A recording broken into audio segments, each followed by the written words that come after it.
Hi, it's Jo Martin here. I'm the founder of One of Many. And today you're very lucky that I'm a doctor because I'm here to talk to you about drugs. What's this doctor talking to me from a bedroom about drugs? What do you mean? I want to talk to you about the wonder drug that you may be missing out on. In fact, it is such a wonder drug that Professor Matthew Walker says it is the single most effective thing we can do each day to reset our brain and body. Now I'll let you in on a little secret. I'm not talking about the latest pharmaceutical wonder drug here. I am, of course, talking about sleep.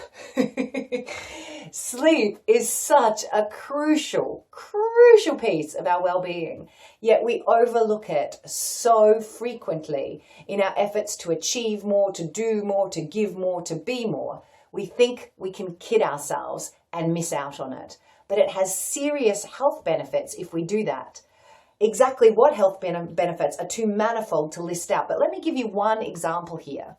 Sleep is so important that adults 45 years or older who have 5 or 6 hours sleep a night, or beg your pardon, less than 6 hours sleep a night, are 200% more likely to have a heart attack or a stroke than adults in that same age bracket sleeping 7 or 8 hours a night. This is huge, and that's just one of many of the researched effects of not having enough sleep.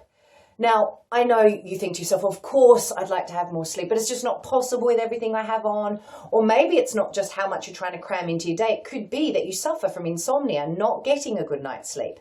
It might be that you go to bed at a reasonable hour, but it takes you ages to get off, or you go to bed at a reasonable hour and your night is interrupted. So what I wanted to share with you today is just a couple of little tools that can help impact A, the amount of sleep you're having, and B, the quality of that sleep, and can make a real difference for you. These tools come from the tool belt of our certified women's coaches. In fact, when they start working with women leaders or women in relationship or women who want to transform their physical health, one of the key things we often start with is how's your sleep going? Because it's one of those levers which, if you can improve the quality and length of someone's sleep, you can have such a profound impact on their psychological and physical well-being. So it's often one of the first places that we'll start if that's an issue for a woman. So just a few little tips. There's about, 14, 16, something like that, things that we can help women to do. But let me just give you a couple. Some of the key and crucial ones that people are sometimes not aware of, and that is the impact of screens, of blue light in our eyes. Now, we have in our brains make a little a hormone called melatonin, and it starts making melatonin at nighttime as the sun goes down, which tells our brain it's time to rest, it's time to sleep. And then when the sun comes up the next day, the impact of the light on our eyes stops the production of melatonin. Now, melatonin is important for quality of sleep. It's also important for length of sleep. It's also important for a whole host of other health benefits. Now, the interesting thing about melatonin is that artificial light can actually inhibit the production of melatonin.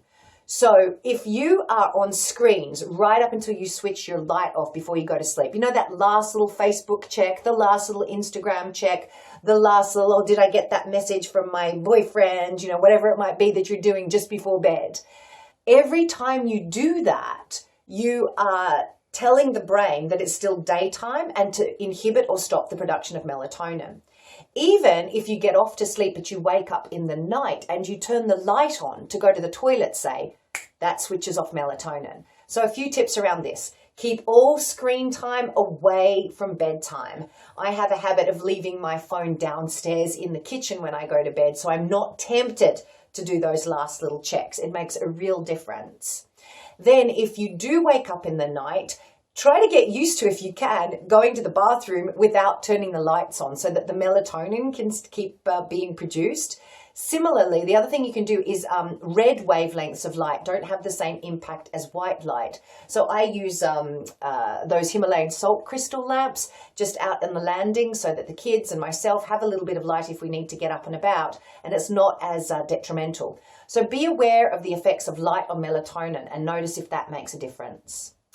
Another thing that has a real habit of waking people up in the nighttime is a low blood sugar level, which you may not be aware of it, but you just might wake up feeling a little bit hungry or a little bit anxious. Maybe even when you go to bed, if you have an early dinner, you might notice that you're starting to feel a little edgy at bedtime. Sometimes that can be because your blood sugar has dropped off right before bedtime. Best thing you can do is just before bed, have a snack that is high in tryptophans or protein. So things that are really great are, yogurt or cheese, turkey, a couple of slices of turkey, something like that. Those are really good at helping to induce sleep. A glass of milk can be really helpful in the same line. So having something to eat just before bed that can sustain you through the night, especially if you eat early. A third tip that really helps is getting up at the same time every day and going to bed at the same time every day. If you've got children, you probably do this anyway because they sleep naturally, right? They fall asleep when they fall asleep, but they wake up at the same time every day. How do you discover what your natural wake-up time is, how much you naturally need, is allow yourself a couple of days where you don't set the alarm. Go to bed at a decent hour, whatever that is for you, 9, 10, 11 o'clock, and then sleep as long as you need. And notice, because you will never sleep too much. You'll never sleep too much. Notice when you wake up and see how many hours that was. Then organize yourself so you're getting into bed at the same time to be able to have that full complement of sleep that's right for you and wake at the time that allows you to get everything done every day. Regularity is the key here. We all know it when it comes to helping our babies learn to sleep, but we forget about it when we become grown-ups ourselves and then start getting more and more tired.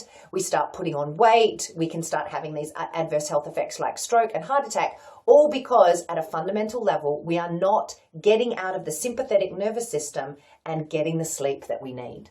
Now, there's dozens of other tools that our coaches use with clients to help with sleep, but have a share here on the post. Let me know, how do you sleep? What tips have you discovered make a real difference for helping you to sleep?